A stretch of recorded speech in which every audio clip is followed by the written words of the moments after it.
Welcome to a brand new episode of the Post Game. I'm your host, Davion. I'm joined by Kaden, What's up?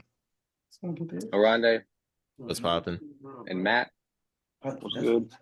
And today we are talking about the NFL playoffs. In particular, we're going to talk about the Cleveland Browns versus the Houston Texans. This game is going to be one. Well, first, fans, let us know. Texans fans, Browns fans, let us know how you feel. Let us know what you expect out of this game, and let me know who you think should win this game. So, boys, Browns, Texans. What are we saying?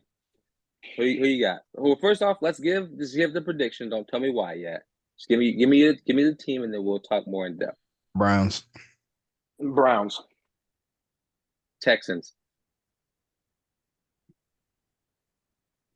I hate picking. Give me the Browns. give me What? Flacco.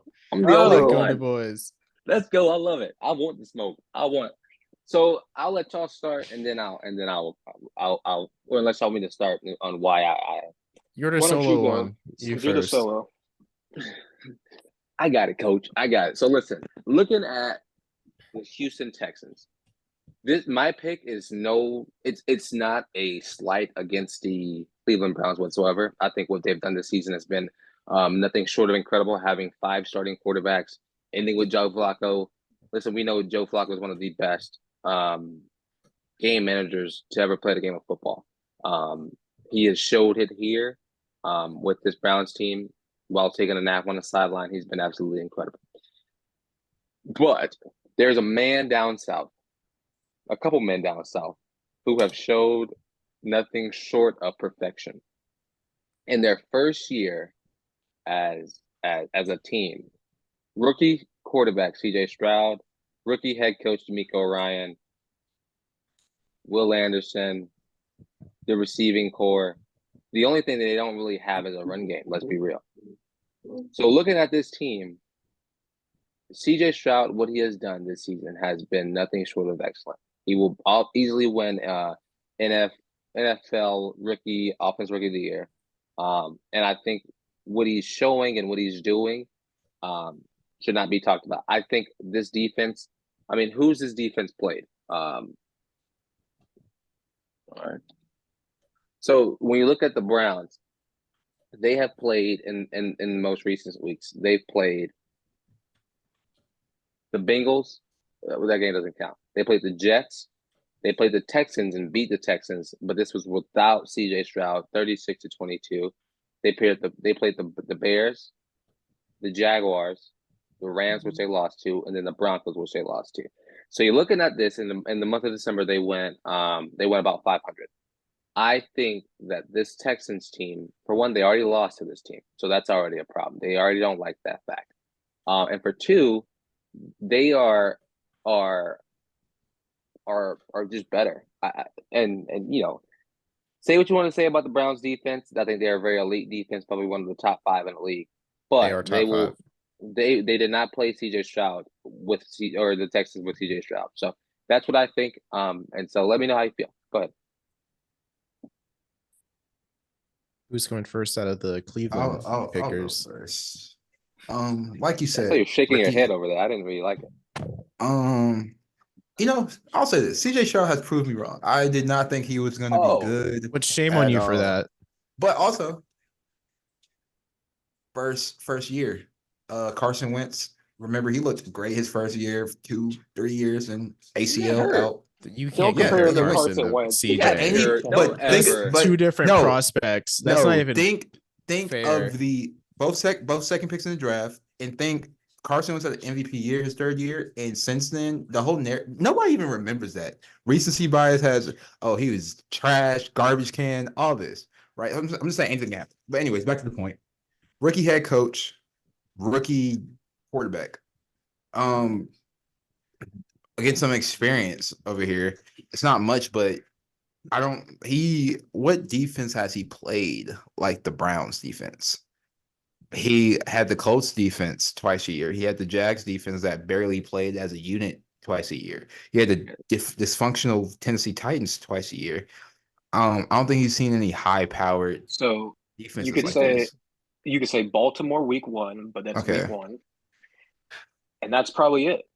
honestly. Whoa, he's You could the Saints, also- Bengals, Saints and the Bengals aren't too Not the awful. Bengals. No. Saints And the Saints Jets. defense is couldn't play in good positions because of Derek Carr, but that's neither here nor there right now. Yeah. Joe Move on. Flacco has the advantage or an experience, and he's exactly what the Browns needed this season. Was a quarterback that knows he's not afraid to sling it either, but he also knows when and where to take those risks and chances and not put the ball in dangerous positions. He's the game manager they needed to keep the defense off the field long enough, and when he needs to, he has the arm talent and the experience and the poise to take the throws to put them in better positions to either score or get momentum. And Kareem Hunt and Ford, they're no Nick Chubb, but they've been good enough where they still have a sufficient run game. And salute to Stefanski, who I thought was going to be on the hot seat.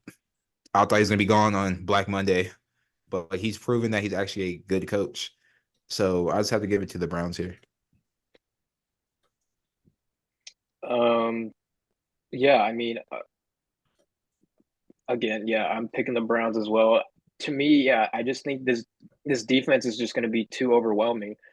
I mean, they're a top, in my opinion, number 1 or number 2 best defense in the league, with Myles Garrett leading with 14 sacks, which is kind of unreal. Like Kaden said, this would be a completely different story if they had Nick Chubb, but they also have Amari Cooper, who had his best game of the season against Houston when they played last. Not saying he's going to do that again, but it's going to definitely be a challenge for him this time. So, I think it'll be closer than people think. And I just don't think Houston, again, they're young. They went from one of the worst teams in the league to making a playoff berth. I applaud them for that. They just don't have the experience yet. That's all it is. So. Well, for me, I don't think playoff experience really pays anything out. Obviously, it makes more sense deeper, but just for a wild card game, nah. Don't give me none of that BS. Team's a team, especially if they've won recently. Regardless of that fact, I think very highly of CJ Stroud, being a resident The Ohio State University fan. But did Michigan win last? Sorry, I didn't mean to say that out loud. Shut your mouth. Best team in the Big Ten. All right, let's move. Regardless, I am a bigger Flacco fan for his run, and I very much enjoy Cleveland's top 5 defense, like Matt mentioned. Myles Garrett, that is a force to be reckoned with, on top of the fact that their secondary has held a lot of pass breakups and all of that. So in the grand scheme of things, defense wins championships. Cleveland's got the better defense. Give me Cleveland. It's pretty simple for me. So I'll say this about Cleveland. Watching Flacco unlock David Njoku this season has been great. Has been great. I mean, it's almost like watching Travis Kelce and Patrick Mahomes play. And I think so. Here's a question I have, a little not off topic, but a little bit off topic. Deshaun comes back next season. Let's say Flacco gets them to the AFC Championship, let alone potentially the Super Bowl. What happens with Flacco? What happens with Deshaun Watson? What happens with that quarterback position? Flacco is probably either going to be the backup or on another team, just because it's a business. You have what 280 million guaranteed, 250 something like that, locked in, tied up into Deshaun Watson, and that's just the nature of the business. Who's getting paid is going to play, and they could potentially do something where like with Tennessee, where he could come back and he could play, and then when he's garbage, because thing with Deshaun is he's been gone from the game for so long. He missed the whole year, then he missed half a season, and then he hasn't had enough time to knock that rust off. And every time it's a setback. But They could do something where he starts the season off, and then if he's bad, they put Flacco in. Flacco takes over, like with Ryan Tannehill and Marcus Mariota in Tennessee. Yeah. I think you look at Deshaun, it's like you said, like he had 2 years off. And in the NFL, it's not like the NBA. Like you can't take 2 years off and come back and play. Like your body doesn't understand the hits. Like 2 years is a long time for an NFL player to, for one, to stay in the league, and for two, to actually be there. And so I think when you look at it, I think Deshaun and the Deshaun of old from Houston is gone. I don't think we'll ever see that Deshaun ever again. But I think well, let me phrase that. I don't, and I'm not even optimistic about it. I think the Deshaun of old is no longer, and I think Flacco being there as just a safety net just in case he stinks it up is enough, and it isn't an awful idea. So, any score predictions? This is gonna be a lights out game, man. It's indoors. It's not gonna be cold. Everybody's gonna be firing off on all cylinders. Give me the Browns, 31-28. Give me the Browns 33-27. Actually, no, 33-30. Give me the Browns 33-30. I think they smashed the over for this one because the Browns are 3-point favorites, but the over is only 44.5, and they can definitely score more than 44 points altogether. I just don't think Houston's offense will be able to do as well against this defense. So I think it should be Cleveland 30, Houston 20. I also say in 6 seasons of postseason play, Joe Flacco's never been a one and done. That's And true. 15 games, almost 3,500 yards, 25 touchdowns, and 10 interceptions.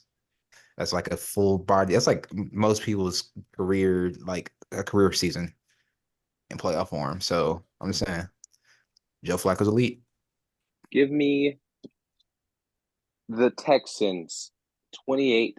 I think it'll be a pretty close one. But yeah, so let us know how you think what's going to happen. Let us know how you feel about these predictions. I'm the lone wolf when it comes to Houston Texans. Matt, Oronde, Kaden, thank y'all for joining. I've been your host, Davion, and this has been the post game. Peace.